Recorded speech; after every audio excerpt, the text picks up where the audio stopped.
यादव शक्ति films में आपका स्वागत है। यादव शक्ति फिल्म्स यूट्यूब चैनल को सब्सक्राइब करने के लिए सब्सक्राइब के लाल बटन को दबाएं और सबसे पहले नए नए गाने देखने एवं सुनने के लिए घंटी को दबाएं। Presented by Yadav Shakti film. Presented by Yadav Shakti film.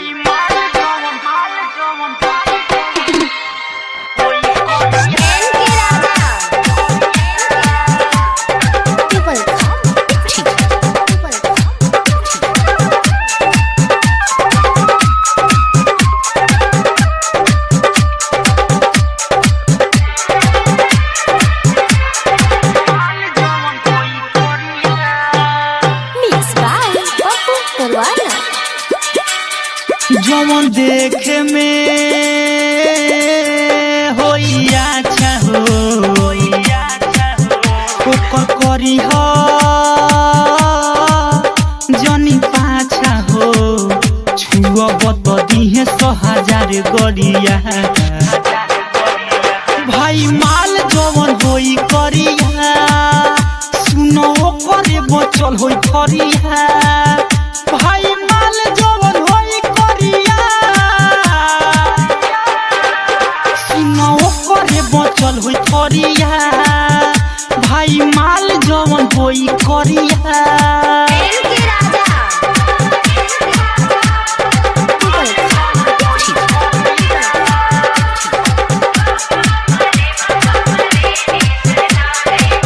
Studio Garkha सारा।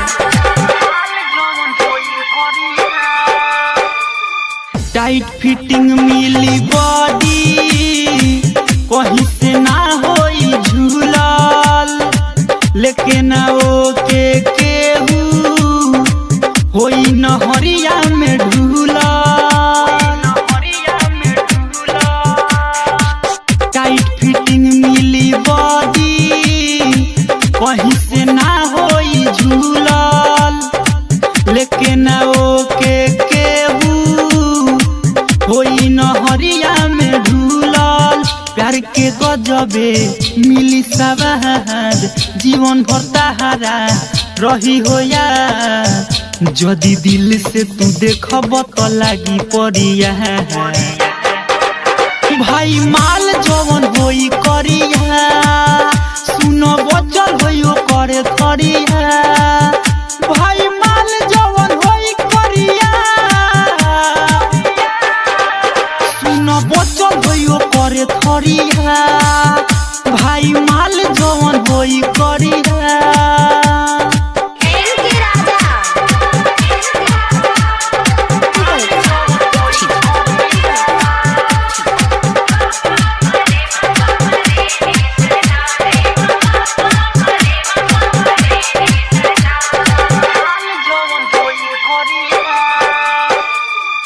यूनिक बिंदे सुबोध मजानु खूबे मिली गोरकी के तू तो छोड़ा बिया संवर की चिकन चिली पप्पू मोहित कर सुबोध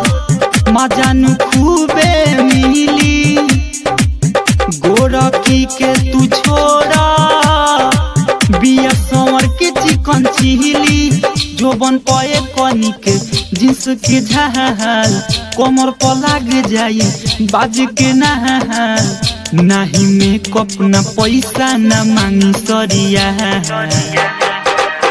भाई माल जवन होई करिया सुन बचल होइयो करे थरिया भाई माल जवन होई करिया सुन बचल होइयो करे थरिया भाई माल जवन होई करिया भाई माल जवन होई करिया सुन ओकरे बचल होई थरिया भाई माल जवन होई करिया यादव शक्ति फिल्म।